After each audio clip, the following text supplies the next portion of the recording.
Ayaw, ayaw. Sasaktan ako. Huwag po. Shh! Huwag ka nang umiyak. Madali lang naman tong gagawin ko sa'yo. Huwag ka malikot para hindi ka masaktan. Magagalit si Ninong. Sige ka. Ang bango-bango naman ng inaanak ko. Napakaganda mo talaga, Myra. Hindi ko alam ang binibintang niyo sa akin, Aling Belen. Kahit ganito ako, tambay at lasinggero, hindi ko naman magagawa yan. Malinis ho ang konsensya ko. Huwag ka na magmaang-maangan pa. Alam ko namang hindi ka aamin sa kasalanan mo. Ngunit ito ang tandaan mo. Hindi ako papayag na hindi mo pagbayaran ang pambababoy mo sa anak ko. Aray, bakit hindi ako makaihi? Teka, ano nangyayari sa kargada ko? Ha? Emma, yung ano ko, tingnan mo, wala na. Bakit ang liit-liit na nito? Ang mga kamay ko, ano to? Butas-butas ang kamay ko. Uod! May uod! Taon 2015, Mindoro. Bandang 12:00 ng hating gabi sa isang baryo sa nasabing lugar, nakakabingi ang katahimikan sa buong paligid. Mahimbing na ang mag-anak ni Mang Danilo habang ang lalaki ay hindi pa makatulog dahil sa iniinda nitong sakit. Bigla na lang sumikip ang kanyang dibdib at nahirapan sa paghinga. Gigisingin niya sana ang asawa niyang si Belen, ngunit nagpasya na lamang siyang lumabas ng kwarto para kumuha ng tubig. Naglalakad na nakahawak sa kanyang dibdib si Mang Danilo, papunta sa mesa kung saan nakalagay ang isang pitsyel ng tubig at baso. Manginig-nginig pa ang lalaki na nagsasalin ng tubig sa baso at nang akmang iinumin niya na sana yon, bigla na lamang yung natumba at nabitawan ang baso, dahilan para mabasag yon. Napabalikwas naman si Aling Belen nang marinig ang ingay na nagmumula sa kusina ng kanilang bahay. Nang lumabas ang babae, bumungad sa kanya ang nakabulagta ng asawa na si Mang Danilo. Ay, Diyos ko! Danilo! Asawa ko! Ano nangyari sa'yo? Gumising ka! Tulong! Tulungan niyo ako! Pinagyuyugyog ni Aling Belen si Mang Danilo at makalipas ang ilang segundo, dahan-dahang minulat naman nito ang kanyang mga mata at tila nauubusan ng hininga habang nagsasalita.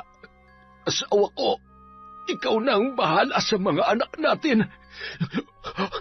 Huwag mo silang pababayaan. Lalong-lalo na si Myra. Alam mo naman ang kalagayan niya. Lagi mo siyang babantayan. Patawarin mo ko kung hindi ko na kayo maalagaan pa. Huwag ka mag-alala. Babantayan ko kayo kahit nasaan man ako. Mahal na mahal ko kayo ng mga anak natin.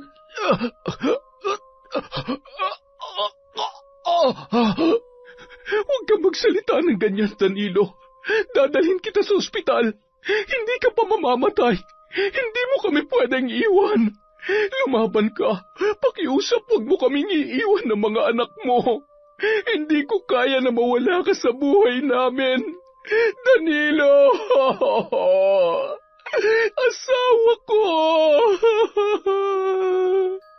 Hinawakan ni Aling Belen ang muka ni Mang Danilo, habang sunod-sunod naman ang pagpatak ng kanyang mga luha. Danilo, asawa ko! Gumising ka! Huwag ka naman magbiro ng ganyan. Paano na kami ng mga anak mo? Nagising naman si Myra, ang panganay na anak ng mag-asawa, nang marinig ang pagsigaw ni Aling Belen. Nakita nito na umiiyak ang kanyang ina habang nakayakap sa ama na nakahandusay sa sahig. Nanay, Tatay? Anong nangyari kay tatay?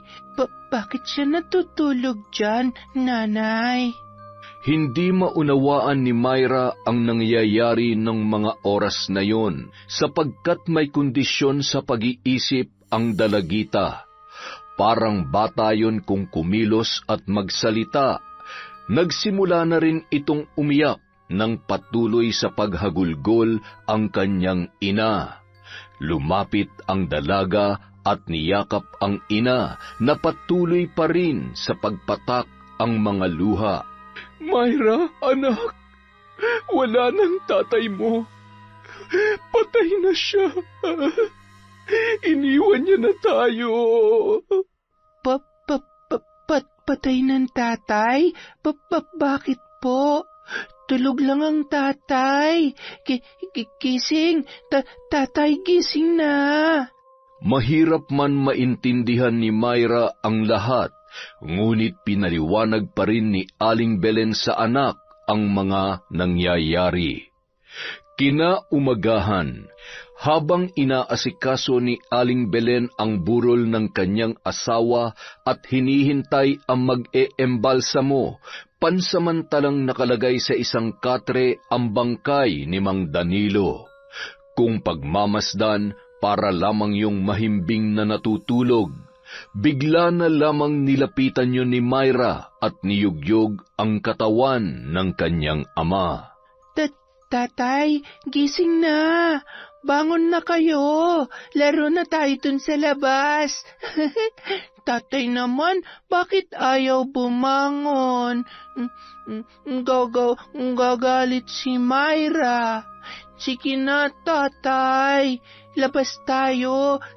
Samahan mo si Myra sa labas. Tatay, naiinis na ako. Nang makita ni Aling Belen ang mga tagpong yon, halos madurog ang kanyang puso. Madalas maglaro ang mag-ama tuwing hapon at yun ang tiyak na mamimiss ng anak nilang si Myra. Makalipas ang 1 linggo, nailibing na ang bangkay ni Mang Danilo. Napilitan si Aling Belen na magtrabaho para buhayin ang kanyang mga anak. Tumanggap ng labada ang babae at minsan naman ay pumupunta siya sa bahay kung saan siya ay maglalaba. Isang araw, habang naglalaba si Aling Belen sa kanilang bahay, Anak, Myra, pakitingin mo nga ang kapatid mo sa duyan. Umiiyak eh. Baka nagugutom na o kaya naman ay baka basa na ang lampin. Pakisuyo naman, anak. May ginagawa kasi si nanay. Opo, nanay. Dali-dali namang tinungo ni Myra ang kapatid sa sala, gaya ng iniutos ng kanyang ina. Naaasahan naman ni Aling Belen ang dalaga na magbantay ng kanyang bunsong kapatid at maging sa mga gawaing bahay sa kabila ng kanyang kondisyon. Dahil maayos na pinalaki at tinuring na normal na bata ng mag-asawa ang dalaga. Huwag ka nang iyak, bunso. Andito na si ate. Tahan na. Nagugutom ka na ba? Hindi pa rin tumitigil sa pag-iyak ang kanyang bunsong kapatid hanggang sa umiyak na rin ang dalaga dahil hindi niya mapatahan ang kanyang kapatid. Anak, padedein mong kapatid mo, baka nagugutom na. Tatapusin ko lang tong nilalabhan ko. Malapit na rin ako matapos para makapagpatuyo na ako. Mukhang, uulan pa yata. Agad namang kinuha ni Myra ang botelya at kinuha ang isang lata kung saan nakalagay ang gatas ng bata. At napatakbo pa ang dalaga papunta sa kinaroroonan ng ina, dala ang latang lagayan. Nanay, wala na pong gatas si bunso. Ubos na. Tingnan niyo po, Malalim na buntong hininga na lamang ang naitugon ni Aling Belen. Bakas sa mukha nito ang pamumroblema dahil nagkataon pa na wala pa siyang pera nung mga oras na yun. Tumayo ang babae at kinuha ang pitaka sa kanyang bulsa at nang kanyang buksan ay pinanghinaan siya nang makita ang laman noon. 20 pesos na lamang ang natitira sa kanyang pera. Pinambili niya na kasi ng bigas at ulam para sa kanilang tanghalian. Anak, Myra, bili ka muna ng gatas kay Tia Gloria. Sabihin mo yung maliit ka mo, ha? Yun na lamang ang kayang bilhin ng pera natin. At yung laging bilin ko sa'yo, huwag mong pansinin kapag may nag-iinuman sa daan, lalong-lalo na yung boyet na yon. Diretso lang ang lakad mo, pagkatapos umuwi ka na agad. Madalas utusan ni Aling Belen ang kanyang anak na bumili sa tindahan sapagkat malapit lang naman yon sa kanilang bahay. Pero ganun pa man, hindi pa rin mawala ang pag-aalala ng ina dahil may mga taong sadyang halang ang kaluluwa, kaya sa tuwing inuutusan nito ang anak ay palagi niyang pinapaalalahanan. Opo, huwag pansinin mga tao, tapos uwi agad, Myra. Very good talaga ang anak ko. Maganda na eh. Matalino pa. Mana ako sa'yo, nanay eh. Nakangiting pinagmasdan ni Aling Belen si Myra habang papalabas ng bahay. Natutuwa ito sa kanyang anak dahil sa kabila ng espesyal na kondisyon nito, malaking-malaki na ang naitutulong ng dalaga sa kanya at sa nakababata nitong kapatid. Habang naglalakad si Myra papunta sa tindahan ni Tia Gloria, nadaanan niya ang noon ay nag-iinuman na sina Boyet at ang mga kaibigan nito. Araw kasi yun ng Sabado. Hi Myra, ang ganda mo talaga. Halika dito, may sasabihin ako. Ayaw, bad ka. Sabi nanay, wag daw ako makikipag-usap sa bad na tao, lalo na sa'yo. Hindi naman ako bad. Mabait naman ang Kuya Boyet mo ah. Halika na dito. Saglit lang naman. Ayaw ko. Bad ka. Dumiretso na lamang ng lakad si Myra at pagkarating sa tindahan, nakalimutan nito ang kanyang bibilhin dahil sa takot na naramdaman sa lalaki. Teka, anong ang bibilhin ko? Nakalimutan tuloy. Boyet kasi. Alam ko na. Tia Gloria, pabili po gatas si Bunso. Ito po bayad, oh. Natuwa naman ang kanyang Tia Gloria sa reaksyon ng dalaga at dahil sa madalas na itong utusan ng kanyang ina. Alam na alam ni Tia Gloria ang bibilhin ni Myra.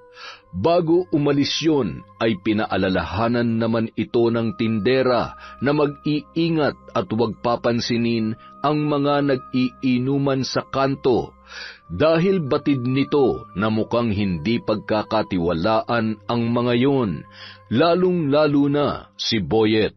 Sa tuwing nakakakita kasi ng magandang babae ang lalaki ay halos mahubaran na nun sa talas ng kanyang pagkakatitig. Nakakatuwa naman ang batang ito. Sayang lamang at maagang naulila sa ama. Ay, kawawang mag-iina. Masyado kasing mabait si Danilo eh. Totoo nga yata ang kasibihan na ang taong mga masama ay siya pa ang matagal mabuhay. At kung sino ang mababait, siya pa yung maagang namamatay. Ay... Nadaanan na naman ng babae ang mga lalaking nag-iinuman at panayang sutsut ng mga ito sa kanya. Napatakip na lamang ng tainga si Myra at nagmamadaling naglakad. Nakatanaw naman si Aling Belen at inaabangan ang pagbabalik ng kanyang anak habang karga-karga at hinehele ang bunso na hindi pa rin tumitigil sa pag-iyak. Ay anak, bakit ka tumatakbo? May humahabol ba sa'yo? Ayos ka lang ba? Nanay, nandun si Kuya Boyet. Tawag niya ako. Ayaw lapit Myra kasi bad siya. Di ba, Nanay? Oo, anak. Tama lang ang ginawa mo. Huwag na huwag kang lalapit sa lalaking yon. Nakabili ka ba ng gatas ni Bunso? Akin na, anak. Ako na magtitimpla at baka matapon pa. Nagugutom na itong kapatid mo. Bakas sa mukha ni Aling Belen ang pagkabahala.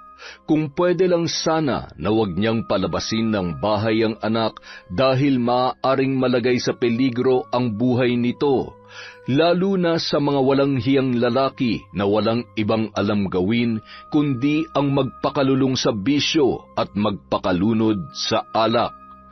Isang araw, habang nagluluto si Aling Belen ng kanilang hapunan, nagpaalam si Myra na maglalaro sa labas ng kanilang bahay.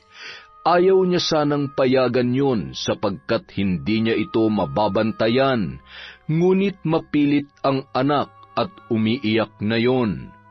Minsan hindi ito maawat sa pag-iyak kapag hindi nasusunod ang kanyang gusto. Para mapatahan ay pinayagan na lamang ito ng kanyang ina. Sige anak, basta pangako mo sa akin na hindi ka lalayo. Naiintindihan mo ba ang nanay? Huwag matigas ang ulo, ha? Magagalit si nanay kapag hindi ka sumunod sa sinasabi niya. Maliwanag ba? Opo, Nanay. Yehey! Labas na si Myra! Lumabas na ang dalaga at pumapalakpak pa habang patalon-talon sa sobrang tuwa. Sakto namang napadaan si Boyet sa harap ng bahay ni na Aling Belen at natanaw ng lalaki si Myra na naglalarong mag-isa habang sinusuklayan ang kanyang laruang manika. Psst! Myra, gusto mo ng candy? Halika, lumapit ka sa akin. Marami akong dala dito sa bulsa ko. Halika na! Nag-aalangan na lumapit si Myra kay Boyet dahil sa sinabi ng ina nito na masama ang lalaki. Ngunit nang makita niya ang candy, natuwa ang dalaga at agad na lumapit sa lalaki. Ang ganda naman ng manika mo. Kasing ganda mo, Myra. Pwede ko bang hawakan niyang laruan mo? Mula ulo hanggang paang tinitigan ni Boyet ang dalaga. Akmang hahawakan niya na sana ang buhok nito nang matanaw ni Aling Belen at dali-daling lumapit sa kinaroroonan ng dalawa. Hoy Boyet, layuan mo si Myra. Subukan mong lumapit ulit sa anak ko at makikita mo. Ilang ulit ko bang sasabihin sa iyo na huwag kang lalapit sa kanya? Alam kong may binabalak kang masama kay Myra. Aling Belen naman, masyado naman marumi ang isip nyo. Wala naman akong ginagawa sa anak nyo At saka, mas lalong wala akong balak na masama sa kanya. Tigilan mo ako, Boyet. Alam kong hindi ka mapagkakatiwalaan. Binabalaan kita. Sa susunod na magtangka kang lumapit kay Myra, makakatikim ka sa akin. Wala akong tiwala sa pagmumukha mo. Sige na anak, pumasok ka na sa loob. Patawa-tawa lamang si Boyet habang pinagbabantaan ni Aling Belen. Nang makita nito na seryoso ang muka ng babae sa kanyang sinasabi, umalis na lamang ang binata at nginitian pa ng nakakainsulto ang ginang na labis namang ikinainis ni Aling Belen.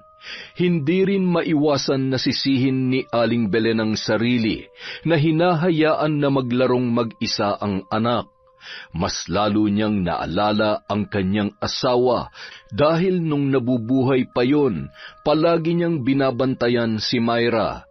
Hindi niya tuloy maiwasan na pumatak ang mga luha at malungkot dahil sa kanilang kalagayan. Diyos ko, kayo na po ang bahala sa mga anak ko, lalong-lalo na sa panganay ko. Ingatan niyo po siya at ilayo sa anumang kapahamakan. Danilo, asawa ko kung saan ka man naroroon ngayon. Lagi mong bantayan ang mga anak natin. Miss na miss ka na namin, lalong-lalo na ng panganay mo. Isang araw, Nakatanggap si Aling Belen ng labada at pinapapunta ang babae sa bahay ng kanyang paglalabhan. Nakiusap naman siya kung pwedeng isama ang kanyang mga anak dahil walang magbabantay sa mga yon. Pumayag naman ang mag-asawa. Sa katunayan, nakakatulong din sa ina si Myra dahil marunong din siyang maglaba. Sa bahay ng mag-asawang sina Edwin at Elsa, ikinabit niya ang malaking tela na ginagawang duyan ni Aling Belen para sa bunso nitong anak. At nang makatulog na ang sanggol, sinimulan na ng mag-ina ang paglalaba. Si Aling Belen ang nagsasabon ng mga damit, habang si Myra naman ang nagbabanlaw. Ayaw kasi ni Elsa na malabhan ang kanilang mga damit sa washing machine dahil ayaw niyang madaliin, lalong-lalo na ang kanyang mga panlakad. O anak, baka pagod ka na. Si nanay na lamang ang tatapos nito. Tulungan mo na lang ako mamaya magsampay. Sige na, magpahinga ka na. Bantayan mo na lamang ang kapatid mo at baka magising at mahulog sa duyan. Hindi po. Kaya pa ni Myra. Tulungan ko po kayo. Kawawa naman kayo kapag hindi tulong Myra. Ang bait talaga ng panganay ko, oo. Pakurot nga ako sa pisngi. Ang swerte naman ni nanay dahil may anak akong napakaganda, mabait at napakasipag pa. Isang matamis na ngiti at konting tawa ang itinugon ni Myra nang kurutin siya ng kanyang ina. Natuwa ang dalaga dahil nalagyan ng bula ang kanyang muka mula sa kamay ng kanyang nanay. Hindi nakatiis si Myra at pinaglaruan nito ang mga bula na nagmumula sa kanilang nilalabhang mga damit. Nanay talaga, gigil niyo naman si Myra eh. Nauwi na lamang sa tawanan at kulitan ang paglalaba ng mag-ina. Inabutan naman ng pagkain ni Elsa ang magnanay at natuwa si Aling Belen dahil sadyang mabait talaga ang kanilang ipinaglalaba. Binitawan muna nina Aling Belen at Myra ang kanilang labahin. Kumain muna sila saglit at pagkatapos ay agad silang bumalik sa kanilang ginagawa.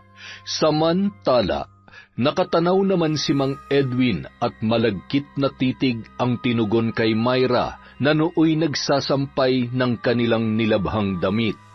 Tinitigan ng lalaki mula paa hanggang ulo ang dalaga. Mababasa sa mukha nito ang pagnanasa sa maputi at bilugan na mga hita ng babae. Nakita naman ni Aling Belen ang ikinilos noon. May samanyakis naman pala itong asawa ni Ma'am Elsa. Kung makatitig para nang hinuhubaran si Myra. Mga lalaki talaga. Makakita lang ng maputing hita ay naglalaway na. Anak, ako na magsasampay dyan. Maupo ka na lang dito at tapusin mo na itong binabanlawan ko. Baka kasi matunaw ka na sa init ng katititig sa init ng sikat ng araw. Nakatuon ang tingin ni Aling Belen kay Edwin habang sinasabi ang mga salitang yon. Bigla naman sinara ni Edwin ang bintana kung saan siya nakadungaw. Nagmamadali nang tinapos ni Aling Belen ang kanilang ginagawa dahil sa kagustuhan na nitong makauwi. Hindi kasi siya komportable sa ganoong sitwasyon at hindi mawalang mag-alala para sa kanyang anak na si Myra.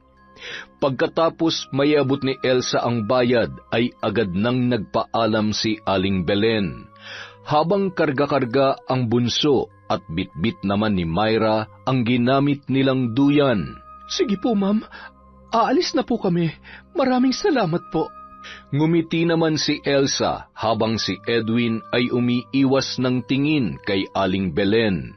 Matalim na pagtitig ang itinugon ni Aling Belen kay Edwin na wari pinagbabantaan ang lalaki. Simula ng araw na yon, hindi na tinanggap ng babae ang labada ng mag-asawa para sa ikabubuti ng kanyang panganay na anak na si Myra. Naging matumal ang labada ni Aling Belen. Mabuti na lamang at mabait ang kapitbahay nitong mag-asawa na sina Emma at Mike. Ina-anak ni Mike si Myra. Simula nang mamatay ang asawa ng babae, malaking tulong sa kanila ang kanyang kumparing si Mike. Sa katunayan, kahit noon pa man na nabubuhay ang kanyang asawa, madalas na rin itong tumulong kapag sila ay naggigipit. Maraming salamat talaga dito sa bigas na ipinahiram mo, kumpare. Hamot kapag nakatanggap ulit ako ng labada, papalitan ko na lamang. Pasensya na, walang-wala talaga ako ngayon. Walang masyadong labada kaya mahina ang kita ko ngayon linggo. Ano ka ba naman, Mare? Huwag mo nang palitan yan. Tulong ko na lang yan sa inyo. Hindi ko naman maatim na hayaan kayong magutom.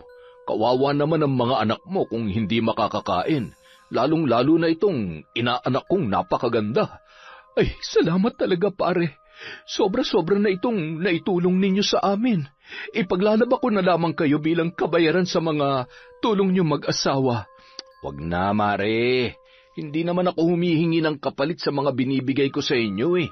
Pero kung mapilit ka, sige. Sa katunayan, tambak na nga ang labahan namin. Itong si Emma kasi ay tinatamad ng maglaba. Nahihirapan na yatang magkusot at palaging iniindang sakit ng likod niya. Paalis na sana si Mike na napadaan lamang at iniabot ang bigas kay Aling Belen. Nang biglang lumabas si Myra, tinawag ng ina ang dalaga at pinagmamano sa kanyang ninong.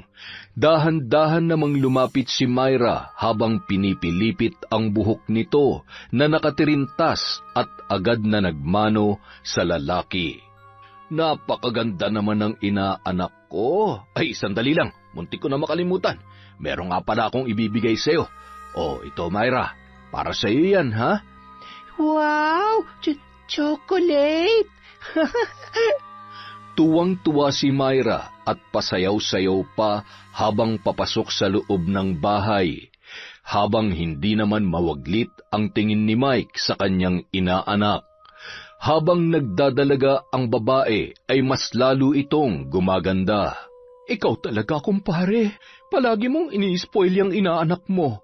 Bahala ka kapag nasanay yan. Mamumulubi ka kakabili ng mga tsokolate. Paborito niya pa naman yan. Minsan nga ay kinukulit pa akong bumili. Paano? Nasanay dun sa tatay niya. Hayaan mo na, Mare. Nag-iisa ko lang namang inaanak yan si Myra at natutuwa ako sa kanya. Napakabait na masipag pa. Masaya ako sa tuwing natutuwa ang inaanak ko. Alam mo na, nasasabik lang ako na magkaroon ng anak. Sa tagal ng pagsasama namin ni Emma wala pa. Hindi kami pinalad na magkaroon ng anak. Hindi na rin nagtagal at nagpaalam na si Mike sa kanyang kumaring si Belen. Walang tigil sa pagpapasalamat ang babae sa tulong na binibigay sa kanila ng kanyang kumpare. Isang araw ng linggo at tulad ng dati tuwing umaga ay nagsisimba ang mag-iina. Habang papauwi sa bahay ay nadaanan nila si Boyet na noon ay nag-iinom na naman sa may tindahan ni Aling Gloria. Ang ganda talaga ng anak nyo, Aling Belen. Sayang, kung wala lang siyang kondisyon sa pag-iisip ay matagal ko nang niligawan niyang si Myra. Pwede ba, Boyet? Tigil-tigilan mo nga ang anak ko. Kaaga-aga wala kang ibang magawa kundi ang maglasing. At kung nagkataon man, bakit sa tingin mo ba papayag akong ligawan mo ang anak ko? Ano mapapala sa iyo ni Myra? Ni kahit nga siguro pagligo hindi mo kayang gawin. Tingnan mo nga itsura mo. Sa tingin mo may babae bang magkakagusto sa iyo? Kung tulad mo lamang naman ang mapapangasawa, ay mas mabuti pang tumandang dalaga. Ba, sakit niyo naman yata magsalita, Aling Belen ah. Wala namang personalan, naliligo naman ako 2 beses pa nga 2 beses sa isang linggo. Napuno ng tawanan ang lugar kung saan nag-iinuman sila Boyet. Maging ang mga kaibigan nito ay hindi mapigilan na mapahalakhak. Ewan ko sa iyo, Boyet. Puro ka kalokohan. Sa susunod na pagtripan mo ang anak ko, malilintikan ka na talaga sa akin. Matagal na ako nagtitimpi sa iyo, ha? Habang kinakausap ni Aling Belen si Boyet, nakatago naman sa kanyang likuran si Myra. Halata sa kanyang mga kilos na natatakot sa binata, kaya mas lalong nainis si Aling Belen sa lalaki. Pinandilatan saka umalis ang mag-iina habang naiwan na napakamot ng ulo ang binata. Napakasungit talaga nung aling yun. Nakakatakot kung magalit. Parang kayang pumatay ng tao. Kinabukasan, maagang gumising si Aling Belen para maaga ring masimulan ang kanyang paglalaba. Nagluto muna siya ng kanilang agahan bago niya sinimulan ang kanyang gagawin. Sinamantala ng ina ang pagkakataon habang mahimbing pang natutulog ang kanyang mga anak, lalong-lalo na ang kanyang bunso. Mabuti na lamang at tulog na tulog pa ang bunso ko. Kailangan ko na magmadali nang sa ganun ay marami pa akong matapos na gawain. Tiyak na kapag nagising siya ay ilang oras na naman na magpapakarga. Mamaya ko na lamang gigisingin si Myra. Napasarap din ang tulog at, ay humihilik pa. Nakakatuwa talaga ang dalaga ko. Samantala, maaga namang nagising ang mag-asawang sina Mike at Emma. Habang nagkakape ang dalawa sa balkonahe, nabanggit ni Mike ang kalagayan ng mag-iina. Nasabi rin niya ang ginagawang pagtulong niya sa pamilya ni Aling Belen. Hindi rin nakaligtas kay Emma at binigyan ng mali siya ang pagtulong ng kanyang mister. Nauwi pa sa pagseselos ang babae na siya namang pinagtawanan ng lalaki. Ano ka ba naman, mahal? Para namang hindi mo ako kilala. Alam mo naman na mabait ako sa pamilya ni paring Danilo. Lalong-lalo na sa inaanak natin. Naaawa lang ako lalo na't maaga silang iniwan ni pare. Parang anak ng turing ko sa batang yun. Nakasimangot naman na tumango na lamang si Emma habang niyayakap ni Mike. Wala na rin nagawa ang babae kundi maniwala sa kanyang asawa. Dahil sa katunayan, wala naman talaga itong nakikitang dahilan para magselos. Mabait at responsableng asawa si Mike. Samantala, habang binababad ni Aling Belen ang kanyang mga labahin, ay siya namang bigla ang pag-iyak ng bunso nitong anak. Nagising naman si Myra at agad na hinanap ang kanyang ina. Anak, may tinimpla na akong gatas. Nasa may mesa. Pakibigay mo naman sa kapatid mo. Tatapusin ko lang tong ginagawa ko para mamaya madali ko na lang itong sasabunin. Agad namang sinunod ni Myra ang utos ng kanyang ina. Kinuha niya ang bote na may lamang gatas at ibinigay sa kanyang kapatid. Ayaw dumede at hindi niya rin mapatahan yon. Nabahala si Aling Belen kaya minabuti nitong puntahan at suriin ang dahilan ng pag-iyak ng kanyang sanggol.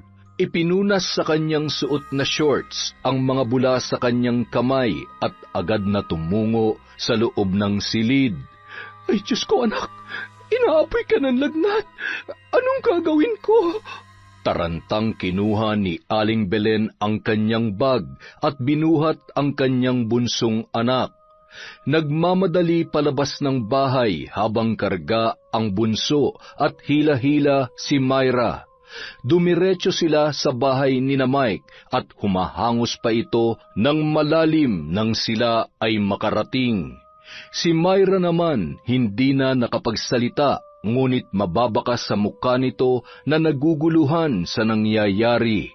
Napatayo naman sa kinauupuan si Mike nang marinig nito ang boses ng kanyang kumare. Tao po! Mike! Emma! Magandang umaga! Pagkarinig ni Mike sa boses ni Belen, agad itong tumungo sa pintuan at pinagbuksan ang babae. Nanlaki ang kanyang mga mata. Nababakas niya ang pag-aalala sa mukha ng kanyang kumare. Oh, Mare, ano nangyari? Saan kayo pupunta? Hindi na ako magpapaligoy-ligoy pa, pare. Pwede ba akong makisuyo sa inyo mag-asawa? pwede ko ba munang iwan dito si Myra? Kailangan ko lang dalhin sa ospital itong bunso ko. Ang taas ng lagnat niya eh. Mahihirapan kasi ako kapag sinama ko pa si Myra. Hindi ko naman pwedeng iwan mag-isa sa bahay. Alam mo naman ang kondisyon niya. Wala naman akong ibang pwedeng mapag-iwan sa kanya. Ay, ano ka ba naman, Mare? Sige na, lumakad ka na. Kami na ang bahala sa inaanak ko. Mag-iingat kayo, ha? Sige pare, salamat.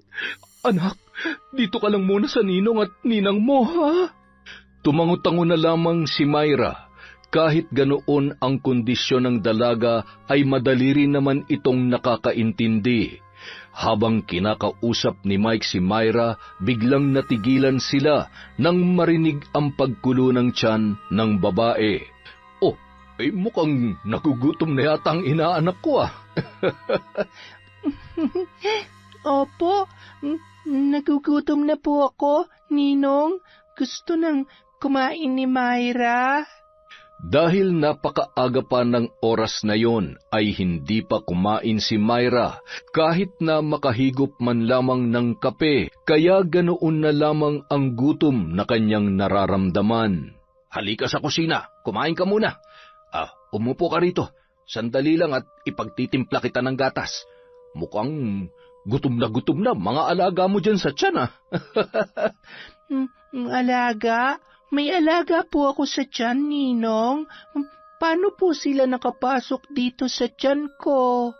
Napatawa na lamang ang lalaki at sinabing nagbibiro lamang siya. Dahil kung ipapaliwanag niya pa kay Myra ang sinasabi nito, baka abutin pa siya ng ilang oras bago maintindihan ng dalaga. Ipinaghain niya na lamang ang babae at pinagtimpla ng gatas na maiinom. Samantala, nakakunot noon naman ang asawa ni Mike habang pinagmamasdan ang magninong. Hindi na lamang ito umimik dahil alam niya na pagtatalunan lamang nila yon kung kokontrahin niya ang asawa. Hinayaan niya na lamang ang lalaki dahil nakikita niya naman ang saya sa mga mukha nito kapag nakakasama ang kanyang inaanak. Para kasing tunay na anak na kung ituring ni Mike si Myra.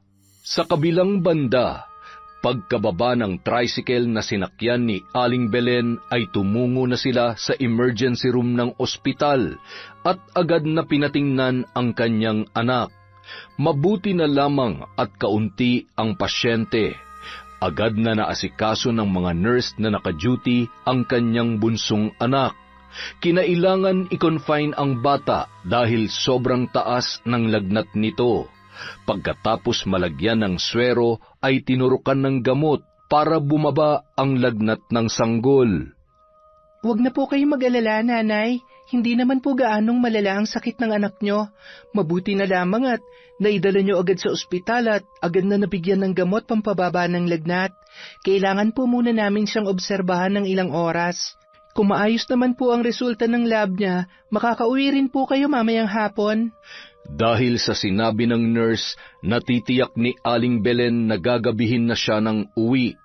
Kaya minabuti nitong tawagan si Mike para ipaalam sa lalaki ang kanilang sitwasyon. Pare, pasensya ka na kung malaki ng abala ko sa inyo mag-asawa, ha?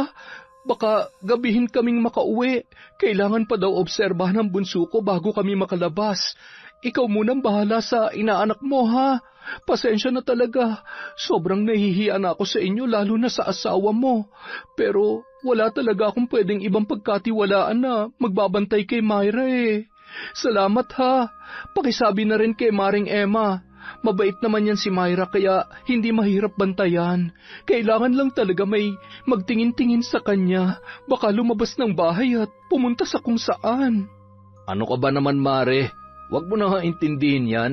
Di ba sabi ko naman sa'yo, handa kaming tumulong sa abot ng kaya namin mag-asawa. Tsaka, huwag mo nang alalahanin si Emma. Naiintindihan niya naman ang sitwasyon ninyo. Maraming salamat talaga sa inyo, pare. Kung wala kayo, hindi ko alam ang gagawin ko. Ang hirap ng buhay kapag mag-isa ka lamang na nagtataguyod ng pamilya. Ano ba yan? Naiiyak tuloy ako. Pasensya ka na pare, naging emosyonal na naman ako.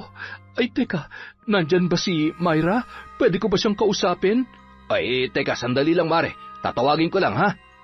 Agad naman na lumapit si Myra at binigay ni Mike ang telepono sa dalaga. Hello Myra, anak, si nanay to. Diyan ka muna sa ninong mo ha. Mamaya pang gabi makakauwi si nanay at si Bunso. Magpakabait ka sa ninong at ninang Emma mo ha.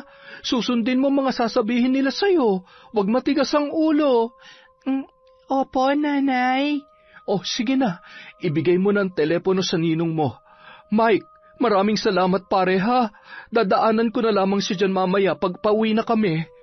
Pagsapit ng tanghali, napansin ni Mike na mukhang naiinitan si Myra, kaya napagpasyahan nitong sabihan ang babae na maligo. Inutusan ni Mike ang asawa na kumuha ng damit na hindi na ginagamit at ibigay kay Myra para pamalit sa kanyang suot. Sinabayan na rin niya ng tuwalya. Pinakiusapan pa ni Mike si Emma na kung pwede, siya na ang mag-asikasong magpaligo sa dalaga. Ngunit tinaasan lang siya ng kilay nito at mukhang hindi sang-ayon sa kanyang sinabi. May gagawin pa ako, tsaka malaki na yan. Kaya niya na maligo mag-isa. Ano ka ba naman, Emma? Alam mo naman ang kalagayan niya. Kaya siguro hindi tayo nabibiyayaan ng anak dahil ganyan ang ugali mo. Kaya nakakahanga talaga si Belen. Paano niya kaya nakakayanan ng mag-alaga ng 2 anak? Nako, kung sakaling ikaw ang nasa sitwasyon niya, ay nako, ewan ko na lang kung anong gagawin mo. Napakunot noon na lamang at natahimik si Emma dahil wala naman siyang panalo sa kanyang asawa. Kaya para matapos na ang usapan ay tumigil na lamang ang babae at baka mauwi pa ang lahat sa pagtatalo. Inihagis niya ang dalang tuwalya at damit sa lalaki, sabay tumalikod na kaagad. Anak, Myra, eto ang damit at tuwalya. Kaya mo na bang maligo mag-isa? Nakangiti at tumango si Myra at mag-isang pumasok sa banyo para maligo. Samantalang umupo na lamang sa sala ang asawa ni Mike na si Emma at nanood ng TV. Nakisali na rin si Mike habang hinihintay na matapos maligo ang kanyang inaanak.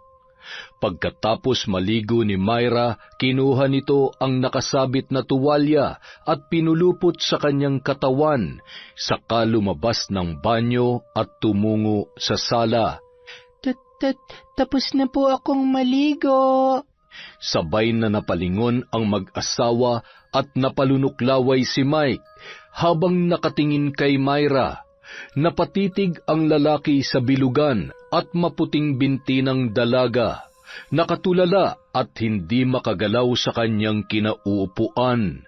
Nakuha ang kanyang atensyon nang sigawan ng asawa si Myra na magsuot na ng damit nang nahalata nito ang kanyang asawa na malagkit ang pagkakatingin sa dalaga. Anak, Myra, doon ka sa banyo magbihis. Sige na. Bandang 3:00 ng hapon, nagpaalam ang asawa ni Mike na aalis muna at pupunta sa parlor para magpagupit, habang ang asawa ay naiwan na nakikipaglaro sa dalaga. Hindi mapigilan ng lalaki na hindi titigan ang mga binti ng babae. Mula sa suot nitong maikling shorts at sando ay kitang-kita ang kaseksihan ng kanyang inaanak. Yun kasi ang binigay na damit ng asawa ni Mike dahil ganoon ang kanyang mga kasuotan. Ano ba itong nararamdaman ko? Hindi ito tama. Parang anak ko ng batang ito, pero bakit hindi ko mapigilan ang sarili ko?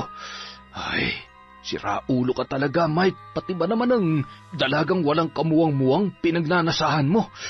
Ay, ang init. Bilang lambing sa kanyang inaanak ay naisipan nitong magpamasahe. Pinahilot niya ang kanyang likod dahil madalas ito ang sumasakit sa kanya. Agad naman sumunod ang dalaga. Abay, hindi lang pala maganda at sexy ang inaanak ko. Magaling din pala magmasahe. Tuwang-tuwa naman ang dalaga sa papuri ng kanyang ninong. Nung mga oras na yon, mas lalong hindi mapigilan ni Mike ang sarili na titigan ang nakakaakit na katawan ng dalaga. Akmang hahawakan niya na sana ito nang biglang tumunog ang pinto sa pagpasok ng kanyang asawa. Nagpatuloy pa rin sa pagmamasahe si Myra sa kanyang ninong at tumigil lamang ito nang tumayo na ang lalaki para salubungin ang asawa at kumustahin ang kanyang lakad. Binaling niya na lamang ang panggigigil sa kanyang asawa na sinundan niya sa kanilang kwarto para magbihis. Makalipas ang ilang oras, nag-aagaw na ang liwanag at dilim nang makalabas sina Aling Belen ng ospital at dumiretso ito sa bahay ng kanyang kumpare para sunduin na ang panganay na anak na si Myra. Tao po! Magandang gabi, Emma! Mike! Oh, Mare! Ay, butit nakalabas na kayo ng ospital. Kumusta ang bunso mo? Magaling na? Tuloy ka muna, Mare. Ay, salamat pare. Ito maayos na rin ang lagay ng anak ko. Nawala na ang lagnat niya. Susunduin ko na pala si Myra. Teka, nasaan pala siya? Eh, sakto. Katatapos lang namin kumain. Nandun sa kusina, naguhugas. Napakasipag naman pala talaga ng inaanak ko. Sabi ko nga, huwag na maghugas kasi baka mabasa pa siya pero mapilit eh. Eh, sandali, tatawagin ko lamang. Maupo ka muna, Mare. Baka gusto mo munang kumain. Ay, wag na pare. Salamat na lamang. May binili na rin ako ditong pagkain namin. O siya, sige. Sandali lamang at tatawagin ko si Myra, ha? Pagkatawag ni Mike kay Myra, patakbo itong tumungo sa kinaroroonan ni Aling Belen at mahigpit na niyakap ang kanyang ina. Nanlaki ang mga mata ng ginang na makita ang itsura ng kanyang anak. Muntik niya nang hindi makilala ang dalaga. Ay, pasensya ka na, Mare. Wala kasing dalang damit si Myra, kaya yan ang pinasuot ko. Kanina naligo at init na init. Pinaglumaan niya ng asawa ko. Alam mo naman yung babaeng yun, mahilig sa mga ganyan damit. Napangiti na lamang si Aling Belen. Mas lalo kasing lumitaw ang ganda ng katawan ni Myra sa kanyang suot. Ngunit iniiwasan ng ina ang ganoong pananamit dahil nilalayo niya sa mga matang mapagnasa ang kanyang dalaga. Kaya mahabang palda at bestida lamang ang madalas na ipinapasuot niya rito. Paano ba yan, pare? Hindi na kami magtatagal. Maraming salamat, ha? Pakisabi na lamang kay Mare. Tutuloy na kami. Salamat ulit. Pasensya na sa istorbo. Wala yun, Mare. Sino-sino pa ba naman ang magtutulungan kundi tayo? Basta pag may kailangan ka, huwag ka lang mahiya magsabi. Siya, sige na at lumalalim na ang gabi para makapagpahinga ka na rin. Hindi naman kalayuan ang bahay nila Aling Belen, kaya halos ilang minuto lang ang nakalipas ay narating na nila ang kanilang tahanan. Pagkatapos mag-asikaso at kumain ay agad na rin silang nagpahinga dahil halos maghapon na napagod si Aling Belen sa pagbabantay sa kanyang anak sa ospital at dala na rin ng sobrang init kaya halos kahit nakaupo lang siya maghapon ay pagod na pagod ang buo niyang katawan. Samantala, habang nakahiga na sa kama ang mag-asawang Mike at Emma, hindi mawaglit sa isipan ni Mike ang itsura ni Myra nang lumabas yun sa banyo na nakatapis ng tualya. Halos sa tuwing ipipikit nito ang kanyang mga mata ay nakikita niya ang itsura ng kanyang inaanak. Mas lalong sumidhi ang kanyang pagnanasa kay Myra. Ay, ano ba tong naiisip ko? Makatulog na nga lang. Baka kung saan pa mapuntang kalikutan ng utak ko. Mike, may kausap ka? Parang nagsasalita ka na yatang mag-isa.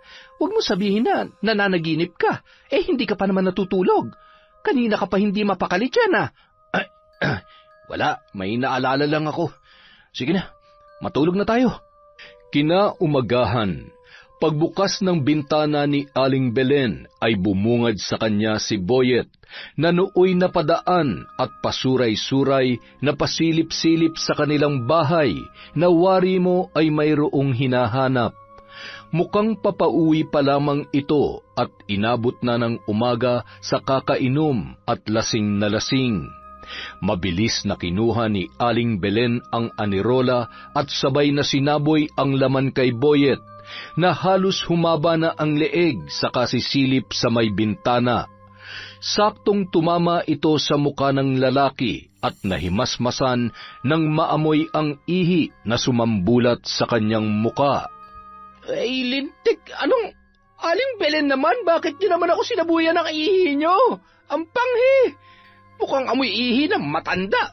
Sabagay, matanda na nga pala kayo. Yan ang bagay sa'yo. Kaya aga-agay naninilip ka. Wala ka na talagang matinong gawain. Sa susunod na gawin mo ulit yan, hindi na ihi ang isasaboy ko sa'yo. Hahabulin na kita ng itak na lintik ka. Umalis ka na at makakasira ka ng araw. Aling Belen naman, wala naman ako masamang gagawin.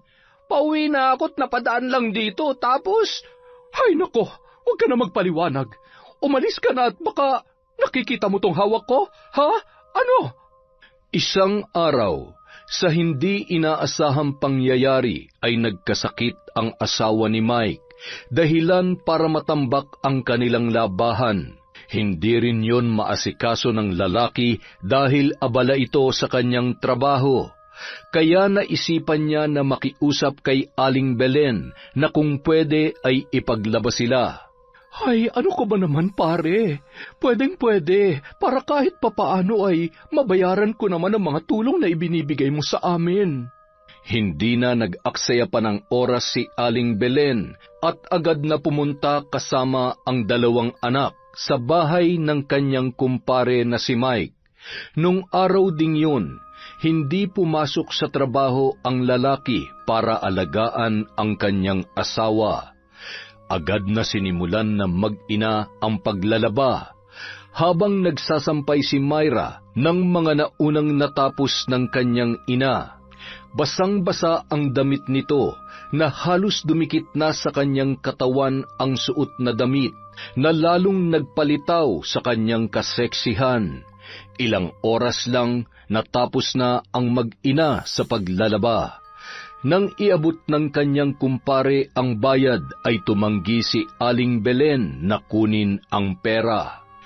Sige na, Mare, tanggapin mo na ito, kahit pambili ng gatas ng bunso mo. Nakakahiya naman sa'yo. Ito na nga lang sanang alam kong paraan para makabayad sa mga tulong mo ay. Tapos, binabayaran mo pa ako. Ano ka ba naman, Mare? Ilang ulit ko bang sasabihin sa iyo na huwag mo na yung isipin? Huwag ka mag-alala, balang araw ay mababayaran mo rin ang mga naitulong ko sa inyo. Baka nga mas higit pang maibigay mo sa akin. Ha? Anong ibig mong sabihin? Hindi, wala yun. Sige na, tanggapin mo na ito. Pinagpaguran nyo naman ito kaya wala kang dapat ikahiya. O siya, aakyat na ako sa taas at pakakainin ko na si Emma. Pakisarado na lamang ang pinto pag alis nyo, Mare, ha? Isang malaking palaisipan kay Aling Belen ang sinabing yon ng kanyang kumpare. Hanggang sa makauwi sila ng bahay ay hindi niya pa rin lubos maisip ang gustong iparating ng kanyang kumpare. Hindi niya nalang pinansin at nakalimutan niya na rin ang bagay na yon nang mabaling ang kanyang atensyon sa pag-asikaso ng kanilang tanghalian. Myra, magbihis ka na anak at basang-basa yung damit mo. Pagkatapos mo magbihis, pumunta ka na dito sa kusina. Maya-maya ay kakain na tayo. Sige po, nanay. Magbibihis na po si Myra. Saglit lang po, ha? Makalipas ang isang linggo, halos napapadalas na pinapapunta ni Mike si Myra sa kanilang bahay para magpamasahe. Maging ang asawa nitong si Emma ay nagpapamasahe na rin sa dalaga. Hindi naman tumanggi si Aling Belen dahil malaki ang tiwala niya sa mag-asawa. Sinusundo at hinahatid ng lalaki ang dalaga sa tuwing gusto nitong magpamasahe. Tuwang-tuwa naman si Myra dahil palaging may pagkain na ibinibigay sa kanya ang kanyang ninong, lalo na ang kanyang paboritong tsokolate. Tuwang-tuwa at pumapalakpak pa si Myra habang ibinibida sa kanyang ina ang kanyang mga tsokolating dala. Natutuwa naman si Aling Belen dahil kahit papaano ay napupunan ng kanyang ninong ang pangungulila nito sa kanyang ama. Isang araw, kumakagat na ang dilim. Papauwi pa lamang ng bahay si Mike. Medyo nakainom ang lalaki at pasuray-suray.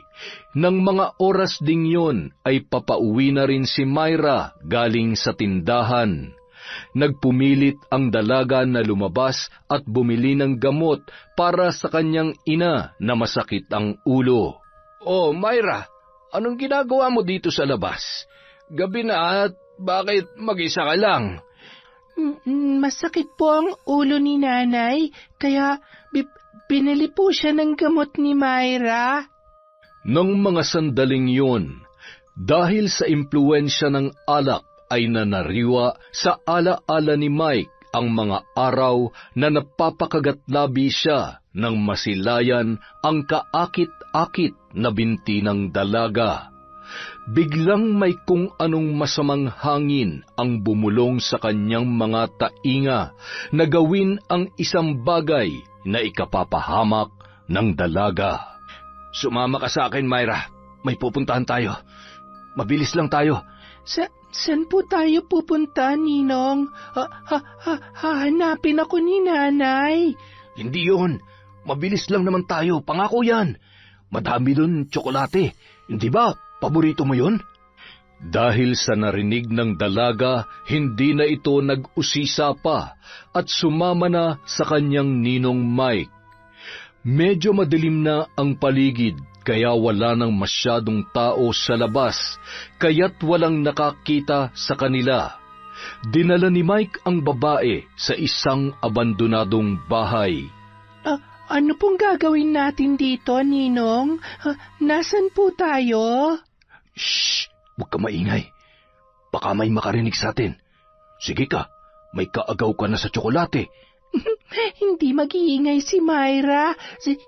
Zipper ko bibig ko, Ninong. Tulad nito. Yan, ganyan nga. Masunuri naman talagang napakaganda kong inaanak eh. Ilang sandali pa, nagsimula ng hawakan ni Mike ang mga binti ng dalaga. Pilit nung itinataas ang paldang suot ni Myra at naramdaman noon ang pagdampi ng mga palad ng kanyang ninong kaya napaatras yun. Ha? Ninong, ano pong ginagawa niyo? Uuwi na, Myra. Natatakot na po si Myra.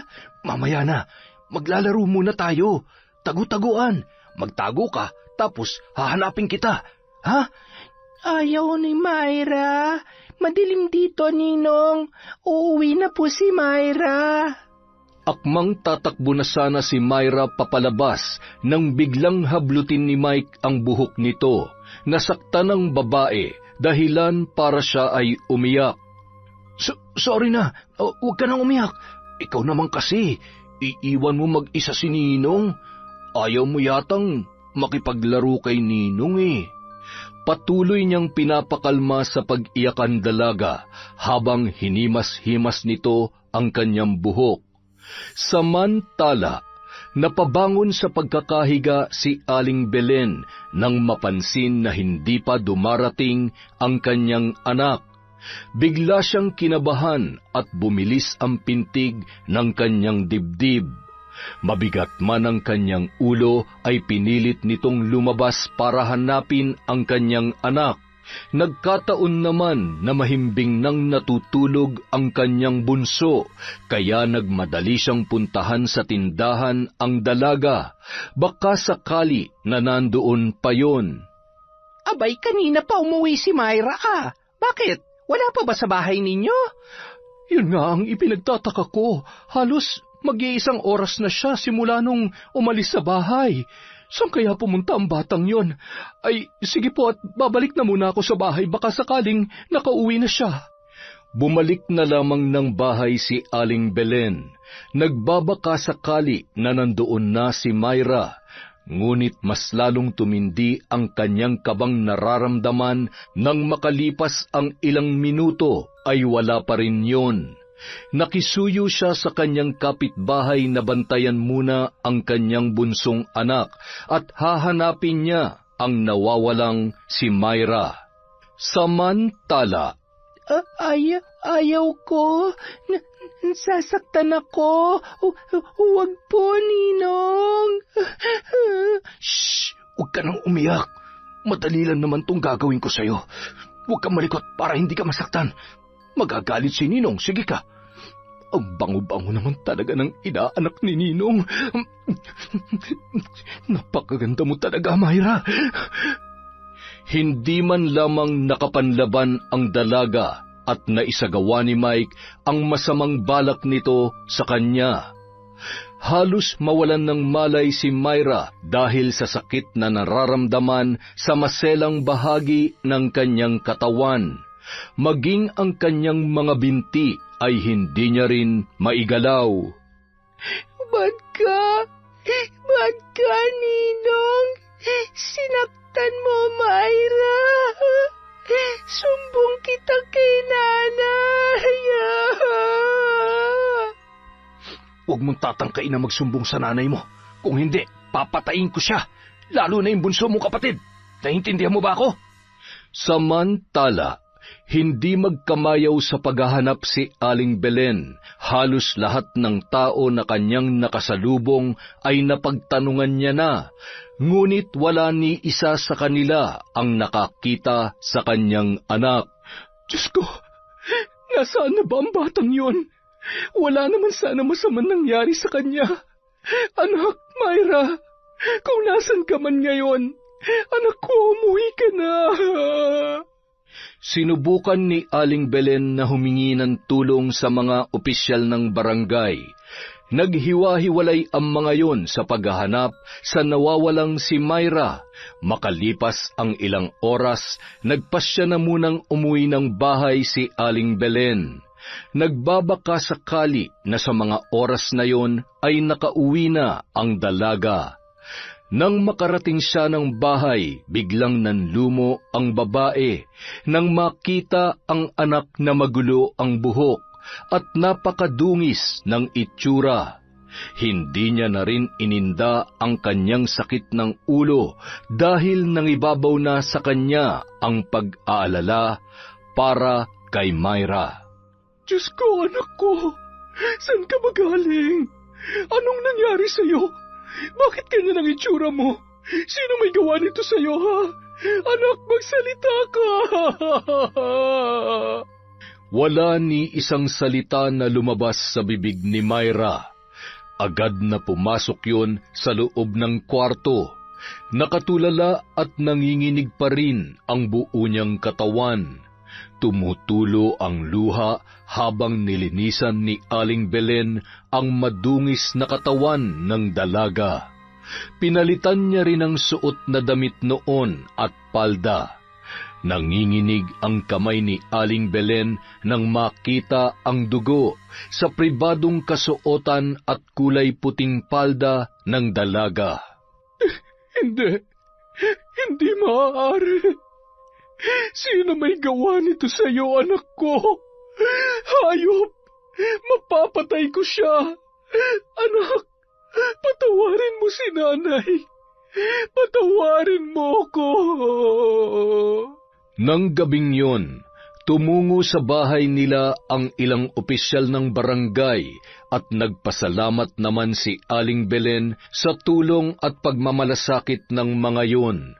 Pinili niya munang ilihim ang nangyari sa kanyang anak. Naiiyak na hinihimas ang buhok ni Myra na noon ay natutulog na. Basa pa rin ang mga pilik mata dahil sa matinding takot. Lalo lamang nag-alala ang kanyang ina nang nilagnat ang dalaga. Kinaumagahan.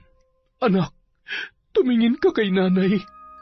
Alam kong natatakot ka, pero makinig ka sa akin. Nandito ako. Tutulungan kita. Sino ang... Nanay!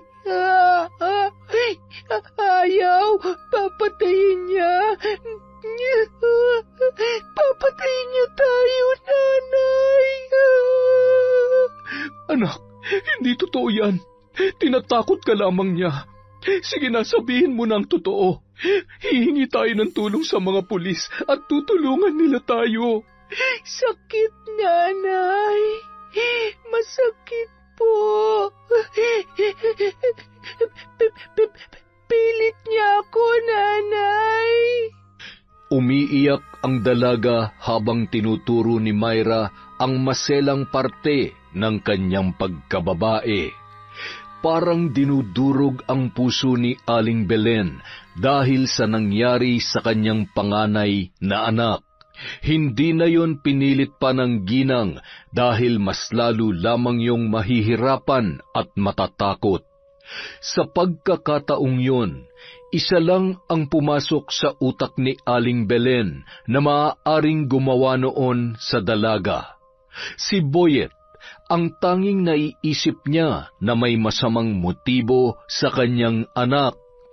Nagngingit-ngit na pinuntahan ni Aling Belen ang bahay ni Boyet. Sinipa niya ang pinto at dumiretso sa makalat na kwarto ng binata. Hinila niya pa ang paa at nahulog yon sa katring kanyang kinahihigaan. Pinagsasampal at kanyang sinakal ng buong lakas. Hayop ka! Walang hiya ka! Rapist ka! Pagbabayaran mong ginawa mo sa anak ko! Hindi ka na naawa sa kalagayan niya! Masahol ka pa sa hayop! Binaboy mong anak ko! Papatayin kita! Hindi ko po alam kung anong binibintang niyo sa akin, Aling Belen. Kahit ganito ako, tambay at lasinggero, hindi ko naman magagawa yan. Malinis po ang konsensya ko. Huwag ka na magmaang-maangan pa. Alam kong hindi ka naman naaamin sa kasalanan mo. Ngunit ito ang tatandaan mo. Hindi ako papayag na hindi mo pagbayaran ang pambababoy mo sa anak ko. Mabubulok ka sa bilangguan. Ayoko po. Hindi nga po ako. Hindi ako pwede makulong. Ayoko. Aray ko. Boyet, hayop ka. Bumalik ka dito. Hindi mo pwedeng takasan ang ginawa mo sa anak ko. Sige, tumakbo ka kahit saan mo pa gusto. Pero sisiguraduhin ko na hindi mo matatakasan ang kasalanan mo. Kahit sumuot ka pa sa maliit na butas, hindi ka makakaligtas. Ipinapangako ko yan. Ipinapangako ko. Makalipas ang isang araw, naging usap-usapan na ang biglang pagkawala ni Boyet sa baryong yun. Siguro may malaking pinagkakautangan kaya nawala. Ay naku, sinabi mo pa. Halos lahat ng tindahan dito ay inutangan nun ng alak. Siguro ay walang pambayad kaya ayun, tumakas nang wala sa panahon. Ang loko talaga ng binatang yun. Pinabayaan naman kasi ng tatay niya, palibasa may bago ng pamilya. Samantala, maagang tumungo si Mike sa bahay ni na Aling Belen. Nakangiti at may dala pang almusal. Salamat dito, pare. Mukhang malungkot ka yata. May problema ba? Si Myra, kumusta siya? Nasa kwarto niya. Pare, may problema ako. Ang totoo may walang pusong gumahasa sa anak ko. Si Boyet. Natitiyak ko na siyang gumahasa kay Myra. Si Boyet? Teka, sigurado ka ba? Hayop na yun ah. Oo, sigurado ako. Kinumpronta ko siya, kaya lang ay nakatakas siya. Anong plano mo ngayon? Sa estado ng buhay namin ngayon, kapag nagsampa ko ng kaso laban sa hayop na yon, posibleng matagal pa ang proseso. Isa pa, kami rin ang mahihirapan lalo na't... Pwede ko naman kayong tulungan. Sabihin mo lang. Huwag na pare, ako nang bahala. Ako ang magbibigay ng katarungan sa nangyari kay Myra. Pwede ko ba siyang makita at makausap? Tumango naman si Aling Belen at iginiya papunta sa kwarto ng kanyang anak ang kanyang kumpare. Bigla namang umiyak ang anak na noon ay nakalagay sa kuna sa sala, kaya naiwang mag-isa ang lalaki sa kwarto ni Myra. Hinawakan ni Mike ang muka ng dalaga at marahang hinagkanyon, sabay tinakpan ng bibig. Dahan-dahang iminulat ni Myra ang mata at nanginig ang buo niyang katawan, sabay napaluha nang makita ang muka ng kanyang ninong. Huwag kang sisigaw. Huwag kang mag-alala. Hindi naman kita sasaktan eh. Nandito ako para ipaalala sa'yo kung anong mangyayari kapag nagsumbong ka sa nanay mo o sa kahit na sino. Ha? Muli pa nung hinagkan ang mapupulang labi ng dalaga bago lumabas ng kwarto. Mare, tulog na tulog pa. Sa susunod na lang. Ay, nanlalambot ako sa nalaman ko. Wala man ako sa posisyon para pangunahan ka, pero sa totoo lang, mapapatay kong hayop na boyet na yon. Dapat sa kanya makulong. Nagpatuloy sa pakikipag-usap si Aling Belen habang isinasayaw-sayaw ang kanyang bunsong anak. Maya-maya, nagpaalam na ang lalaki na uuwi sa kanilang bahay. Nang makatulog ang sanggol ay muling pinahigayon sa kuna. Pagkatapos ay pumasok sa kwarto ni Myra ang kanyang ina. Nanay! Nanay! Tulong! Nanay ko! Anak, ayos ka lang? Nananaginip ka ba? Shh! Tahan na! Nandito na si nanay. Huwag ka nang umiyak. Lalo lamang bumigat ang loob ng ginang dahil sa trauma na pinagdadaanan ng kanyang anak. Buong araw ay pinag-iisipan niya kung anong dapat niyang gawin upang maipaghiganti ang noon ay tila wala pa rin sa sarili na si Myra. Pagkagat ng dilim, tumungo sa isang silid ng kanilang bahay si Aling Belen, kung saan nakatambak ang mga bagay na hindi na nila ginagamit. Sa isang lumang kahon kung saan nakasilid ang mga kagamitan sa pambabarang, isa-isa niyang kinuha at napaubo pa siya nang malanghap ang mga alikabok. Halos 1 dekada na mula nang itinago niya ang mga yon. Inaantay ng ginang na sumapit ang 6:00 ng gabi bago simulan ng ritual ng pambabarang. Maagang pinatulog ng babae ang kanyang mga anak nang sa gayon ay maisagawa niya ng maayos ang kanyang ritual. Sa pamamagitan ng aking itim na kapangyarihan, ipinag-uutos ko na parusahan ng taong walang awang humalay sa aking anak. Matinding sakit ng ulo ang kanyang mararamdaman. Hindi siya patutulugin ng kanyang konsensya. Sa bawat pagpaon ng karayom sa manikang ito ay ang nakakabaliw na sakit. Mawalan ng buhay at unti-unting bumalik sa pagkabata ang iyong sandata. Labis na sakit ang mararanasan ng taong ito, higit pa sa sakit na nararamdaman ko ngayon. Higit pa sa pasakit na ginawa mo sa anak ko. Lulunurin ka ng takot at konsensya hanggang sa tuluyang mawala sa sarili at mamatay ka ng lintik ka.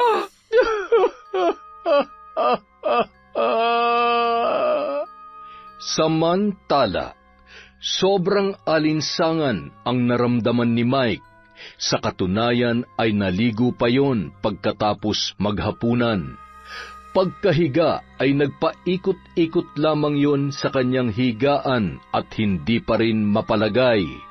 At sa tuwing pinipikit nito ang kanyang mga mata, ay mukha ni Myra na labis ang pagmamakaawa ang kanyang nakikita. Napapahawak rin siya sa puson dahil sa sobrang pananakit noon na hindi niya maipaliwanag kung bakit. Maya-maya pa, nagising si Emma nang sumigaw ng malakas ang kanyang asawa. Aray! Parang tinutusok ng karayom ang ulo ko at ang puson ko. Ano bang nangyayari sa akin? Emma, tulungan mo ko! Taranta namang tinulungan ni Emma ang kanyang asawa, ngunit hindi nito alam ang kanyang gagawin. Lalo na nang makita nito na halos inuuntog na ni Mike ang ulo sa pader at namimilipit na yon dahil sa sobrang sakit. Kumuha ng gamot sa sakit sa ulo si Emma at pinainom ang kanyang asawa.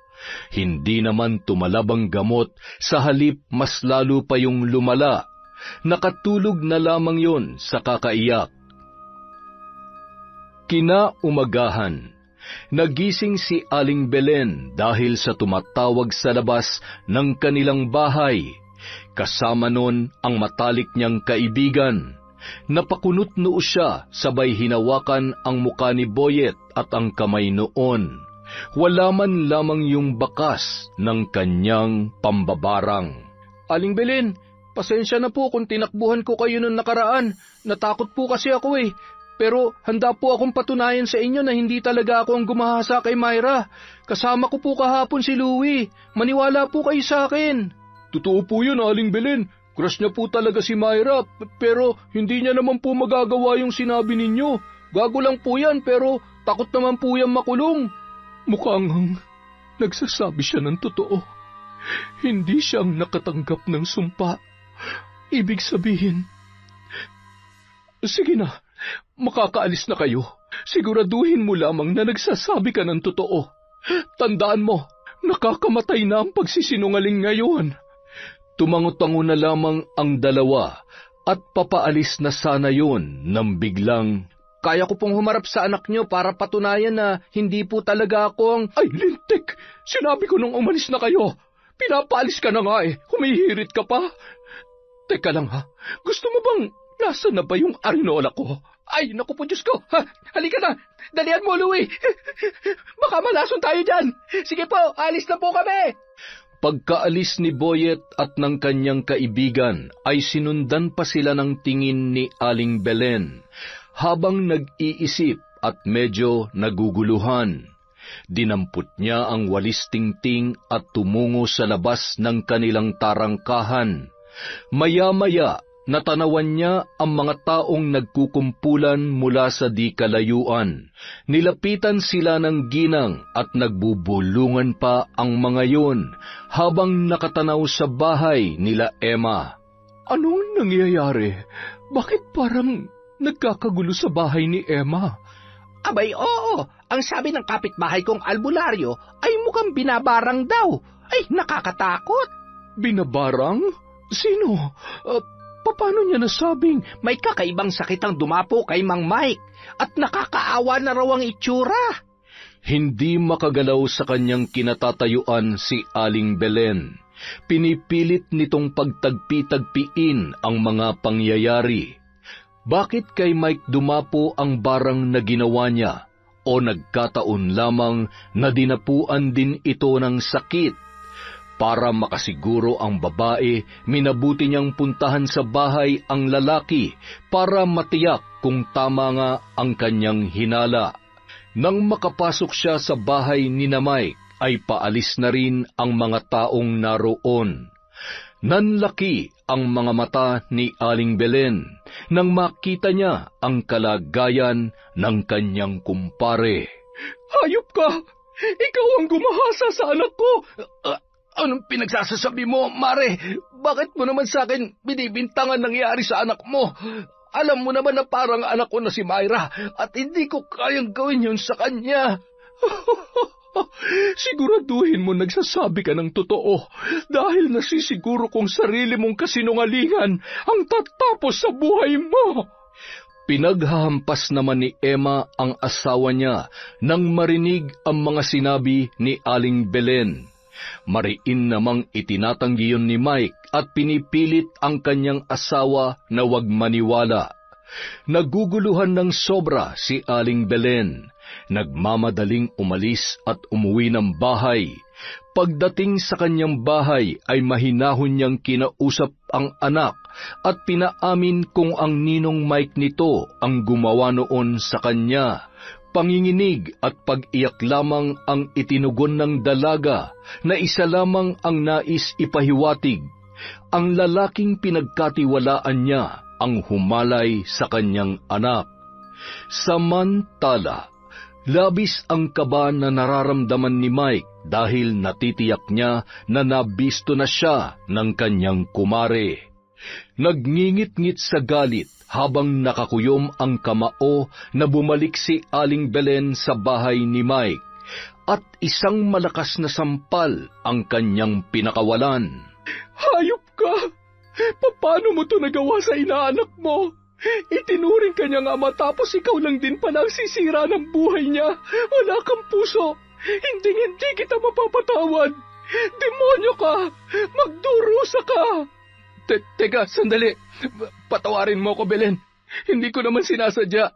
Lasing ako noon at hindi ko alam ang ginagawa ko. Pinagsisisihan ko na nagawa ko. Patawarin. Pagkatapos ng ginawa mo sa anak ko, saan ka kumukuha ng lakas ng loob na humingi ng tawad? Ito ba ang sinasabi mong kabayaran sa lahat na naitulong mo sa amin? Ito ba? Pwes, ngayon pa lamang. Gusto kong itatak mo dyan sa kukote mo na maniningil din ako sa kasalanan mo. Gulat na gulat si Emma sa kanyang mga natuklasan. Napahagulhol na lamang yun at hindi malaman ang gagawin ng mga oras na yun. Lumuhod pa yon at nakiusap kay Aling Belen. Itinulak siya ng ginang sabay dinuraan ang mag-asawa bago yon umalis ng bahay. Pagsapit ng gabi, muling nagsagawa ng ritual ang ginang. Lumakas ang hangin at may usok na kulay itim ang bumalot sa isang silid kung saan niya isinasagawa ang ritual. Maya-maya, pagkatapos bumulong sa hangin, ang usok ay unti-unting lumabas patungo sa bahay ng mag-asawang sina Mike at Emma. Ganyan nga. Ngayon mas lalo mong mararamdaman ang puot at paghihiganti ko. Nasa aking mga kamay ang hustisya para sa aking anak. Buhay mo kapalit ng sinira mong buhay ng inosenteng bata. Hindi mo matatakasan ang kasalanan mo dahil nalalapit na ang iyong katapusan. Samantala, Aray, bakit hindi ako makaihi? Teka, anong nangyayari sa kargada ko? Emma, yung ano ko, tingnan mo, wala na. Bakit ang liit-liit na nito? Ang kamay ko, teka, ano to? Butas-butas at may mga uod, may uod. Aray ko, Belen, tama na, patawarin mo na ako. Pinagsisisihan ko na nagawa ko. Tigilan mo ng pagpaparusa sa akin. Alam kong ikaw ang bumabarang sa akin. Maawa ka. Tama na. kahit galit si Emma sa kanyang asawa, ay nangibabaw pa rin ang awa nito. Kaya minabuti niyang dalhin yon sa isang magaling na albularyo para ipagamot. Labis ang galit ng taong gumawa nito sa iyo. Malakas ang kanyang kapangyarihan, pero susubukan kong kontrahin siya sa abot ng aking makakaya.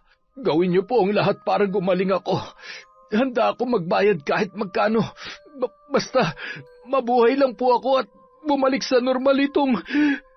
Gamit ang benditadong kwintas, umusal ng panalangin ang matandang albularyo, at gamit ang bahagyang pinainitang bagay na yari sa bakal, dahan-dahan yung idinampi sa maselang bahagi ng parte ng kanyang pagkalalaki.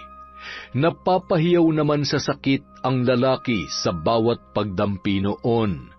Ganoon din ang ginawa sa bawat nagnanaknak na mga butas, kabilang ang kamay niya, kasabay ng pagpapausok at orasyon ay nagsilaglagan isa-isa ang mga uod mula sa kanyang mga sugat. Ito'y pansamantalang lunas lamang.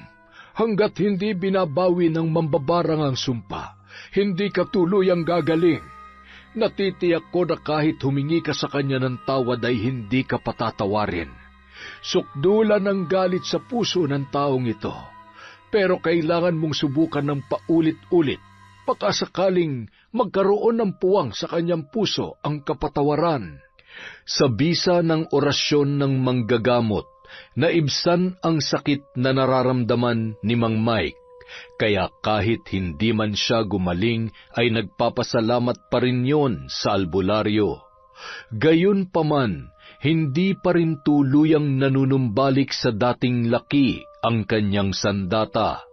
Nawala man ang ilang mga uod, ngunit naroon pa rin ang napakaraming sariwang sugat at butas-butas sa kanyang mga palad.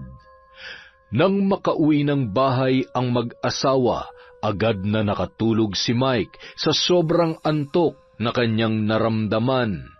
Halos pangalawang gabi niya na rin yon na walang maayos na tulog. Samantala, nababatid kong humingi ng tulong ang walang hiyang lalaking yon. Akala mo ba kaya mong basta-basta na lamang mapawalang bisa ang sumpa ko? Kalokohan yon! Kinagabihan, muling nagsindi ng itim na kandila si Aling Belen. Lumuhod at binuka ang kanyang mga kamay, sabay nag-usal ng kakaibang mga salita. Kasabay ng malakas na hangin ay ang nakakakilabot na halakhak na pinakawalan ng ginang. Sa kabilang banda, halos ilang oras pa lamang na nakakatulog si Mike, ngunit nagising na naman ito na humahangos dahil sa paulit-ulit na dumadalaw sa kanyang panaginip ang isang bruhang mambabarang na nakakasindak at nakakabingi ang boses, at sinabayan pa ng matinding sakit ng kanyang ulo at puson. Halos maglupasay na ito sa sahig dahil sa hindi na nito makayanan ang kanyang nararamdamang sakit. Aray, tama na! Tigilan mo na ako! Parang awa mo na, Belen. Kung gusto mo, patayin mo na lang ako. Para matapos ng paghihirap kong ito, hindi ko na kaya. Huwag kang mag-alala. Darating tayo dyan. Gusto ko munang ipalasap sa iyo ang hirap at sakit na dinanas ng anak ko. O di ba ngayon, nararanasan mo ng pakiramdam ng sinasaktan ang kahinaan. Pakiramdam ng walang sapat na lakas para lumaban. Halos ganun na ganun din ang nararanasan ni Myra. Lagi itong nagigising sa kalagitnaan ng kanyang mahimbing na pagtulog. Lagi niyang napapanaginipan ang nangyari sa kanya nung gabing yon. Habang tumatagal, mas lalong lumalala ang kalagayan ng dalaga. Palaging tulala at umiiyak dahil sa tromang sinapit noon sa kamay ng kanyang ninong. Makalipas ang isang linggo, halos araw-araw na pabalik-balik ang mag-asawang Emma at Mike sa albularyo para magpagamot. Kahit alam nilang walang kasiguruhan na gagaling, ay hindi pa rin sinusukuan ni Emma ang kanyang asawa. Isang araw, malubhang-malubha na ang kalagayan ni Mike, hanggang sa siya na mismo ang sumuko na magpagamot. Ayoko na, Emma. Wala nang pag-asa na gagaling pa ako. Kahit humingi pa ako ng tawad kay Belen, hindi niya babawiin ang sumpa. Tanggap ko na ang aking magiging kapalaran. Ito ang tanging kabayaran sa kasalanang nagawa ko sa inaanak ko. Siguro nga'y dapat lamang na mangyari ito sa akin. Pagod na ako. Ngunit hindi pumayag si Emma at kinumbinsi si Mike na puntahan si Aling Belen para humingi ng tawad. Kung kinakailangang lumuhod at halikan nito ang paa ng babae para lang patawarin ng lalaki. Ngunit tulad ng kanyang sinabi, nabigo sila na makuha yon. Walang kapatawaran ang ginawa mo sa anak ko. Para mo na rin siyang pinatay. Kaya kamatayan mo rin ang kabayaran sa lahat ng ito. Umalis na kayo. Hindi ko masikmurang makita ang pagmumukha mo. Layas! Walang nagawa ang mag-asawa kundi ang umalis, dahil sa nag-aapoy na galit ni Aling Belen. Noong araw na yon ay tuluyan ng nawalan ng pag-asa ang lalaki. Habang nasa kanyang kwarto, nakita niya sa kabinet ang isang gunting. Pumasok sa isip ng lalaki na tapusin na lamang ang kanyang buhay. Halos gumapang siya sa kama, makuha lamang ang gunting na yon. Nang maabot niya na, ay walang pagdadalawang isip na itinarak niya yon sa kanyang leeg. Umalingaw-ngaw ang sigaw ng lalaki, kasabay ng pagbulwak ng dugo na dumaloy sa kanyang katawan. Tarantang pumasok sa kwarto ang asawa niyang si Emma na hindi makapaniwala sa kanyang nadatnan. Naliligo man sa dugo, ay mahigpit niya pa ring niyakap si Mike. Dadalhin pa sana niya sa ospital ang asawa, ngunit tuluyan na yung nalagutan ng hininga. Samantala, nang malaman ni Aling Belen ang pagkamatay ng kanyang kumpare, walang mapaglagyan ang tuwa sa puso ng babae, na sa wakas ay nakamit na niya ang hustisya para sa kanyang anak na si Myra. Makalipas ang 3 araw, nailibing na ang bangkay ni Mike at halos mahimatay si Emma na hindi nito lubos matanggap ang pagkawala ng kanyang asawa. Nagalit man siya kay Belen na gumawa noon sa kanyang asawa, ngunit hindi niya ito masumbatan dahil alam niyang malaki rin ang kasalanan ni Mike sa kanyang kumare, lalong-lalo na sa kanyang inaanak. Makalipas ang 2 buwan, unti-unti nang nanunumbalik ang lakas ni Myra, ngunit isang umaga ay bigla na lang nagsusuka at nahihilo yon, hanggang sa nawalan ng malay. Myra, anak, gising! Ano ba nangyayari sa iyo? Ay Diyos ko, hindi kaya buntis ang anak ko? Dinala ni Aling Belen sa ospital si Myra para makasiguro sa kalagayan ng kanyang anak.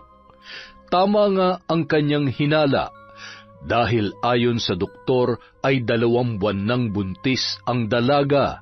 Hindi alam ni Belen kung ano ang mararamdaman nung mga oras na yun. Gayon din kung paano ipapaliwanag sa kanyang anak ang kanyang sitwasyon. Nanay, nasan po ako? Bakit ako nandito? Bakit ka umiiyak, nanay? Napalingon yon sa isang doktor na halos kasing laki at kasing tangkad ni Mike. Muli na naman naalala ng dalaga ang mapait na pangyayari. Kaya nagwala na naman yon. Mabuti na lamang at agad na napakalma ng kanyang ina. Makalipas ang mga araw, linggo at buwan, unti-unti nang lumalaki ang tiyan ng dalaga. Nanay, busog Myra. Malaki tiyan, Myra. Tingnan niyo, oh. Ako mataba na, nanay. Halika dito, anak. Kaya lumalaki ang tiyan mo dahil buntis ka. Buntis? Buntis, Myra? Ano po yun? Merong baby dyan sa loob ng tiyan mo, anak. Magiging nanay ka na rin. Paano nagkasya baby tiyan ko? San galing baby, nanay ko? Napangiti na lamang si Aling Belen sa mga tinuran ng kanyang anak. Sa kabila ng kanyang sitwasyon, kahit papaano ay bumabalik na ang dating sigla ng dalaga. Bumalik na ang pagiging makulit at masayahin nito na halos ilang buwan din na hindi nasilayan ng kanyang ina. Salamat, Panginoon ko. Kahit papaano ay unti-unti nang nakakabawi ang anak ko sa masalimuot na nangyari sa kanyang buhay. Sana rin ay mapatawad niyo ko sa aking nagawa. Patawad kung muli kong niyakap ang itim na kapangyarihan. Labag man sa aking kalooban, ngunit yun lamang ang tanging paraan na naisip ko para makamit ang hustisya para sa aking anak. Alam kong malaking pagkakamali yun, pero sana naiintindihan niyo ako. Susubukan ko rin na bigyan ng puwang ang aking puso na magpatawad at itama sa ibang paraan ang pagkakamaling nagawa ko. Kahit ilang buwan nang patay si Mike, ay hindi pa rin lubos na nakakamtan ni Aling Belen ang tunay na kasiyahan sa kanyang puso. Nakapaghiganti man siya, ngunit may parte sa kanyang damdamin na hindi nawawala ang kalungkutan. Ibinuhos ni Aling Belen ang lahat ng kanyang panahon sa kanyang mga anak, lalo na sa kanyang panganay na noon ay nagdadalang tao. Pinrotektahan niya yun laban sa mga mapanghusga. Huwag kang mag-alala, anak. Nandito lamang si nanay sa tabi mo. Aalagaan ko kayo na magiging anak mo. Mamahalin natin ang baby mo ng buong buo. Bunga man siya ng karahasan, pero isa pa rin siyang biyaya na ibinigay sa atin ng may kapal. Hindi man maiwasan na pagpiestahan ng tsismis si Myra ng mga taong walang ibang alam, kundi ang makialam sa buhay ng iba. Hinayaan na lamang ni Aling Belen at mas tinuon ang pansin sa pag-aalaga at pag-intindi sa anak na si Myra sa sitwasyon nito. Makalipas ang 9 na buwan, Nanay, may dugo. Oh, manganganak ka na, anak. Huwag ka matakot. Nandito lang si nanay. Hinga ka lang ng malalim. Gayahin mo si nanay, ha? Pilit na pinapakalma ni Aling Belen ang anak na si Myra na noon ay hindi na magkamayaw sa pag-iyak dahil sa umaagos na likido sa kanyang mga binti kasabay ng paghilab ng kanyang tiyan. Nataon naman na dumaan si Boyet ng mga oras na yon at narinig ang hiyaw ng natatarantang si Aling Belen. Nang sabihin ng ginang na manganganak na si Myra, ay dali-dali namang pinuntahan ng lalaki ang isang kumadrona sa kanilang baryo. Huwag ka nang umiyak, anak. Papunta na dito ang kumadrona. Kaunting tiis na lang. Dito lang si nanay. Hindi kita iiwan. Matapang ka, di ba? Kaya mo yan, anak. Makalipas ang ilang oras, dumating na ang kumadrona kasama si Boyet. Makalipas ang ilang minuto, ay umalingaw-ngaw na ang iyak ng isang sanggol sa buong kabahayan. Napaluha at mababakas ang ngiti sa mukha ni Aling Belen nang masilayan niya ang kanyang napaka-cute at malusog na apo. Nanariwa man sa alaala ng babae ang nangyari sa ina ng sanggol, ay nangibabaw pa rin ang saya sa puso ng ginang nang makita ang walang kamuwang-muwang niyang apo. Masayang hinimas-himas ni Myra ang bata na nakaibabaw sa kanyang dibdib. Sinuklian naman siya ng sanggol ng isang matamis na ngiti. Lumipas ang mga araw. Unti-unti nang tinuruan ni Aling Belen ang kanyang sarili na talikuran ang nakaraan at magpatawad. Hindi man ganon kadali, ngunit sinusubukan niyang kalimutan ang lahat para sa ikapapanatag ng kanyang kalooban at para sa ikatatahimik ng kanilang buhay. Hindi man naging madali ang buhay, ngunit patuloy pa rin siyang nagsusumikap para sa kapakanan ng kanyang mga anak. Yon ito ang isang malupit na naman na kwento. Napakaganda, wala po ako masabi. Sa susunod po uli ang shoutout natin. Maraming salamat po mula sa Kwentong Enteng.